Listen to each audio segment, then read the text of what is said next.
अस्सलाम वालेकुम, बिस्मिल्लाहिर्रहमानिर्रहीम। मेरा एक प्रोजेक्ट था इन्वेस्टमेंट अप्रेज़ल, जिसमें मैंने अपनी इन्वेस्टमेंट की है, जिसमें मेरे पास 3.5 लाख कैश पड़ा है। फर्नीचर लिया मैंने 50,000 का, लैपटॉप लिया 60,000 का, स्टेशनरी ली है मैंने 40,000 की, मेरी ऑफिस बिल्डिंग है 25 लाख की। कुल मिला के मेरी 30 लाख की इन्वेस्टमेंट होगी। अब मैंने निकाली है अपनी इनकम स्टेटमेंट पर मंथ। मैंने पहले माह मैंने सेल्स की हैं 50 लाख की, जो कि गुड्स की प्राइस थी वो थी 47 लाख। मुझे ग्रॉस प्रॉफिट हुआ 3 लाख का, जिसमें से मैंने माइनस किया है utility bills, salaries, office expense, depreciation of laptop, depreciation of furniture. और मुझे पहले मंथ प्रॉफिट हुआ है 1,83,580 रुपये। इसी तरह मैंने दूसरे मंथ में अपना कॉस्ट ऑफ गुड्स सोल्ड ये थी मेरी 17,50,000 की, जिसमें मुझे प्रॉफिट हुआ, ग्रॉस प्रॉफिट हुआ 2.5 लाख का, जिसमें मेरे अब एक्सपेंस मैंने माइनस करने हैं। वो यूटिलिटी बिल्स 35,000 के थे, सैलरी थी 60,000 की, ऑफिस एक्सपेंस थे 10,000 के, लैपटॉप की डेप्रिसिएशन थी 670 की, और फर्नीचर की थी 750 की। इसी तरह सोन मैंने पूरे 5 साल की अपनी ये इनकम स्टेटमेंट बना ली।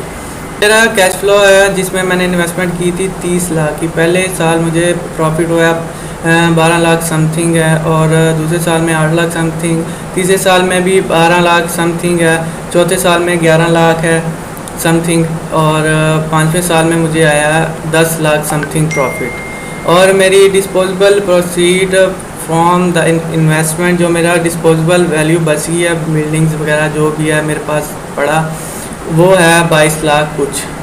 फिर मैंने निकाला है ARR accounting rate of return.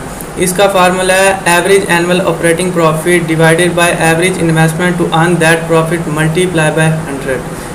मेरा निकला है जी average profit, operating profit after depreciation, क्योंकि मैंने हर माह मैंने अपनी जो सी डेप्रिसिएशन थी अपनी चीज़ों की, वो मैंने निकाल दी थी। तो मैंने ये निकाला है जी इज इक्वल टू सम, और ये जो सी सारी वैल्यू मेरे प्रॉफिट जो 5 साल के निकले हैं, उनको सम करके 5 पे डिवाइड कर दिया, तो मेरे पास आंसर आ गया 11 लाख समथिंग। इसी तरह average investment to earn that profit है जी, इसका फार्मूला ये है कि जी इज इक्वल टू, मैंने इन्वेस्टमेंट वैल्यू को और डिस्पोजेबल वैल्यू को दोनों को मैंने जमा कर दिया है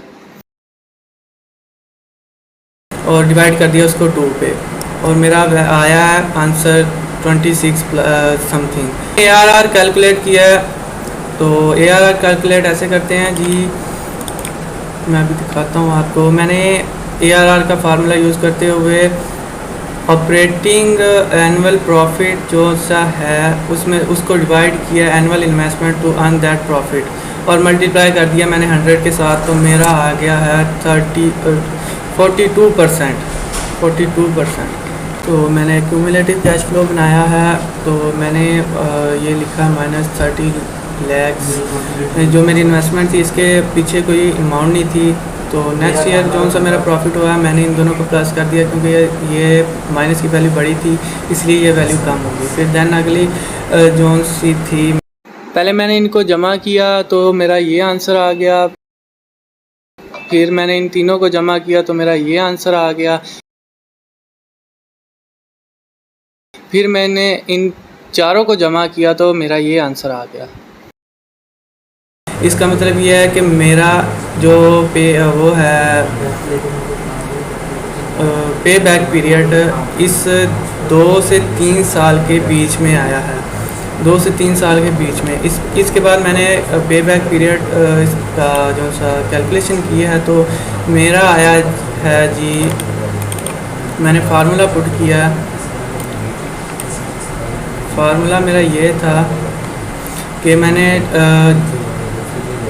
2 को डिवाइड किया है 2 प्लस बैक। मैंने इस तरह कैलकुलेट किया कि इसका फार्मूला मैंने अप्लाई किया है। फार्मूला था इसका कि टाइम, मैंने टाइम लिया, टाइम के बाद मैंने ये कम्युनिकेटिव कैश फ्लो था मेरा, और मैंने फिर ये कैश फ्लो के साथ इसको डिवाइड कर दिया। जब मैंने ये प्रोसेस किया तो मेरा आ गया 2.65 और सो ऑन।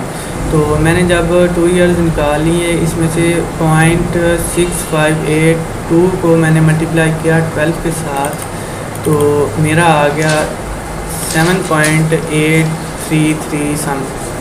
तो ये आलमोस्ट 8 मंथ्स ही बनते हैं। इसके बाद मैंने निकाला अपना प्रेजेंट वैल्यू, निकाली मैंने 12 के साथ।